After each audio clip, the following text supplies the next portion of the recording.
काली घाटी नाम का एक छोटा सा गांव। गांव के बीचों बीच जमींदार की एक बहुत बड़ी हवेली थी। गांव में उस हवेली को लेकर तरह तरह की चर्चाएं होती थीं। शाम होते ही लोग अपने अपने घरों के अंदर छिपकर बैठ जाते थे। और तो और कुत्ते भी उस हवेली की तरफ देखकर भौंकते नहीं थे। एक शाम, बेटा चिंटू, अरे ओ बेटा चिंटू, कहाँ है बेटा? आई माँ जी। अरे बेटा, शाम होने को है, चल जल्दी घर के अंदर चल। भूपेंद्र काका के घर के अंदर। अरे काका, ये कैसा नियम है? शाम होते ही सब अपने अपने घर में छिप जाते हैं। क्या ये करना जरूरी है? हाँ काका, और जो भी इस नियम को तोड़कर बाहर जाता है वो सुबह तक गायब हो जाता है। अरे बच्चों, कुछ नियमों को मानने में ही हमारी भलाई है। तुम लोग नहीं जानते 50 साल पहले यहाँ क्या हुआ था, इसलिए ऐसी बातें कर रहे हो। काका, क्या हुआ था? काका ने घबराकर दरवाजे की तरफ देखा और जांच लिया कि वो ठीक से बंद है या नहीं। सुनो, मैं तुम्हें बताता हूँ कि 50 साल पहले इस हवेली में क्या हुआ था। अर्जुन और शंकर ठाकुर बाड़ी के उस भारी लोहे के गेट के सामने टॉर्च लिए खड़े हैं। उस्ताद, ये जगह कुछ ठीक नहीं लग रही। सुना है इस ठाकुर बड़ी में रात के 12 बजे के बाद लोगों की कटे हुए सर वाली लाशें घूमती हैं, और हम यहाँ इस हवेली में लकड़ी काटने आए हैं। तू क्या सारी जिंदगी लोगों की बातों और किस्से कहानियों पर ही ध्यान देगा? सेठ ने खबर दी है कि इस हवेली के आनंद महल में एक विशाल शीशम का पेड़ है। वो पेड़ छत फाड़कर आकाश की तरफ निकल गया है। उस पेड़ की लकड़ी की कीमत इतनी है कि तेरी 14 पीढ़ियां बैठकर खाएंगी। चुपचाप चल। अर्जुन बहादुर था, लेकिन इस गेट को पार करते वक्त उसका दिल बैठ गया। गेट के पिलर पर एक पुराना साइन बोर्ड लटक रहा है, जिस पर धुंधला सा लिखा है, प्रवेश निषेध, आदेशानुसार राय बहादुर। लिखावट लाल रंग की है, लेकिन ऐसा लग रहा है जैसे खून के धब्बे सूख गए हों। अर्जुन और शंकर हवेली के अंदर दाखिल हुए। छत टूट चुकी है और एक विशाल शीशम का पेड़ फर्श को चीरकर ऊपर निकल गया है। पेड़ का तना अजीब तरह से मोटा और काले लाल रंग का है। कमरे के चारों तरफ टूटे हुए झाड़ फानूस और पुराना फर्नीचर बिखरा पड़ा है। उस्ताद देखिए, ये कमरा किसी राजमहल जैसा लग रहा है। उस कोने में देखिए, एक संदूक दिख रहा है ना, टूटा हुआ संदूक। खबरदार शंकर, मैंने तुझे पहले भी कहा था, पुरानी हवेली में लोहे और लकड़ी के अलावा किसी और चीज पे नजर मत डालना। नजर डाली तो मुसीबत आएगी। ये रक्त शीशम का पेड़ है, इसे सावधानी से काटना होगा। कुल्हाड़ी निकाल। दोनों ने पेड़ की जड़ पर कुल्हाड़ी चलाने की तैयारी की। ठीक तभी कमरे के एक कोने से खट खट की आवाज आई। ऐसा लगा जैसे कोई लकड़ी के पैरों से चल रहा हो। उस्ताद, सुना आपने? लग रहा है कोई चल रहा है।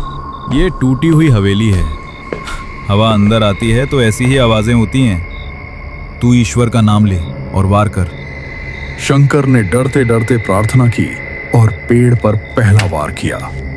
हैरत की बात यह थी कि कुल्हाड़ी लगते ही पेड़ कांपने लगा और ऊपर से धूल मिट्टी के साथ सूखी हुई हड्डियां उनके सामने गिरने लगीं। उस्ताद, हड्डियां, इंसानी हड्डियां। पेड़ से हड्डियां क्यों गिर रही हैं? ये पेड़ साधारण मिट्टी में नहीं उगा है शंकर। लगता है इस कमरे के नीचे कोई कब्र थी। जड़ें कब्र के अंदर तक चली गई हैं। हिम्मत रख, मन मजबूत कर। अर्जुन शंकर को हिम्मत दे रहा था, लेकिन उसने ध्यान दिया कि जहां कुल्हाड़ी लगी थी वहां से पेड़ का रस नहीं निकल रहा था, बल्कि काले रंग का बदबूदार तरल पदार्थ निकल रहा था। और कमरे का तापमान अचानक बहुत कम हो गया। अर्जुन को कालू फकीर की बात याद आई। राय बहादुर की हवेली में मत जाना अर्जुन, वहां पेड़ कटने की आवाज सुनकर मरे हुए लोग जाग जाते हैं। अचानक जलसा घर के कोने में पड़ा एक पुराना ग्रामोफोन अपने आप घूमने लगा। क्या क्या की आवाज के साथ एक विकृत धुन बजने लगी। ये किसने मेरी नींद खराब की? चोर घुसे हैं जलसा घर में, चोर! उस्ताद, ये ग्रामोफोन नहीं है, ये तो शैतान की आवाज है। मैं और नहीं रुक सकता उस्ताद, मैं भाग रहा हूँ। शंकर ने कुल्हाड़ी फेंकी और दरवाजे की तरफ दौड़ा, लेकिन जैसे ही वो दरवाजे के पास पहुंचा, भारी लकड़ी का दरवाजा एकदम से अपने आप बंद हो गया। उस्ताद, दरवाजा नहीं खुल रहा, हम फंस गए हैं। शंकर शांत हो जा, दरवाजा शायद जाम हो गया है। मेरे साथ मिलकर धक्का दे। दोनों मिलकर पूरी ताकत से धक्का देने लगे, पर ठीक उसी वक्त उनके पीछे उस रक्त शीशम पेड़ की जड़ें जिंदा सांपों की तरह हिलने लगी। मिट्टी खोद कर जड़ें धीरे धीरे उनके पैरों की तरफ बढ़ने लगी। हे भगवान, शंकर अपने पैरों की तरफ देख। शंकर ने नीचे देखा तो पेड़ की एक मोटी जड़ ने उसके टखने को जकड़ लिया था। उस्ताद, ये मुझे खींच रहा है, पेड़ मुझे खा जाएगा, मुझे बचाइए उस्ताद, बचाइए। कुल्हाड़ी दे शंकर, मेरी तरफ कुल्हाड़ी फेंक, जड़ को काटना होगा। लेकिन शंकर कुल्हाड़ी नहीं पकड़ पा रहा था। ठीक उसी पल कमरे के अंधेरे कोने से एक साया धीरे धीरे निकलकर बाहर आया। साये ने जमींदार के कपड़े पहने हुए थे और हाथ में एक लंबी लाठी थी, लेकिन उसके कंधों पर सर नहीं था। मेरे बगीचे के पेड़ पर जो कुल्हाड़ी मारेगा, उसके खून से ही इस पेड़ की प्यास बुझेगी। बिनसर वाला जमींदार आगे बढ़ने लगा। उसके एक हाथ में चांदी की थाल थी और दूसरे में लाठी। जड़ें शंकर को पेड़ की तरफ खींचती जा रही थीं। शंकर की चीखने की ताकत भी खत्म होती जा रही थी। हे ईश्वर, कालू फकीर ने कहा था कि बहुत बड़ी मुसीबत ना हो तो इसे मत खोलना। आज तो लगता है इसे खोलने के अलावा कोई चारा नहीं है। अर्जुन ने दांतों से एक ताबीज का ढक्कन खोला। अंदर से नीले रंग का एक पाउडर निकला। उसने उसे अपनी हथेली पर लिया और पूरी शक्ति से उन जिंदा जड़ों पर छिड़क दिया।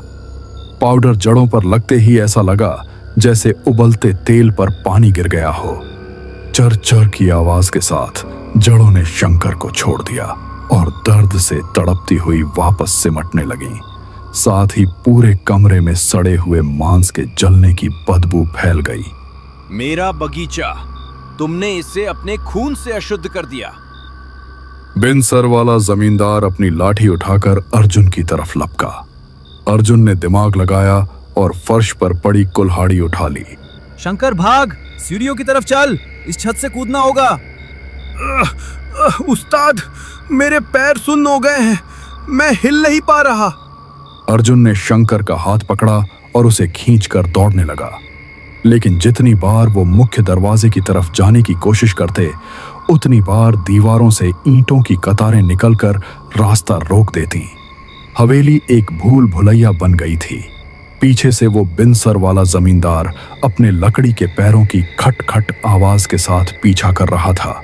नहीं शंकर, रुक, इस तरह नहीं भाग सकते, ये हवेली हमें नहीं छोड़ेगी।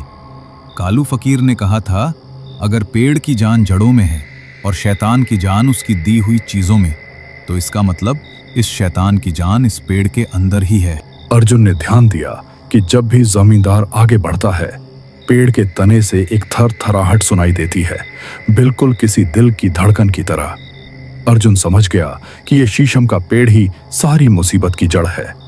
जमींदार की हत्या के बाद शायद उसकी देह इसी पेड़ के नीचे दबाई गई थी और अब ये पेड़ जमींदार की आत्मा का ठिकाना है। शंकर, टॉर्च की रोशनी पेड़ की ऊपरी टहनियों पे मार, उसे भटका। शंकर ने कांपते हाथों से टॉर्च की रोशनी जमींदार के धड़ पर मारी। उसी बीच अर्जुन दौड़कर गया और कुल्हाड़ी उठाकर पेड़ के उस हिस्से पर वार किया जहां से धड़कन की आवाज आ रही थी। कुल्हाड़ी लगते ही पेड़ से काला तरल नहीं बल्कि ताजा लाल खून निकलने लगा। वार से पेड़ के तने में एक गड्ढा बन गया जिसके अंदर एक इंसानी खोपड़ी फंसी हुई थी। उस्ताद, ये क्या खोपड़ी है? जमींदार का सर। रुक शैतान, आज तेरा अभिशाप खत्म कर दूंगा।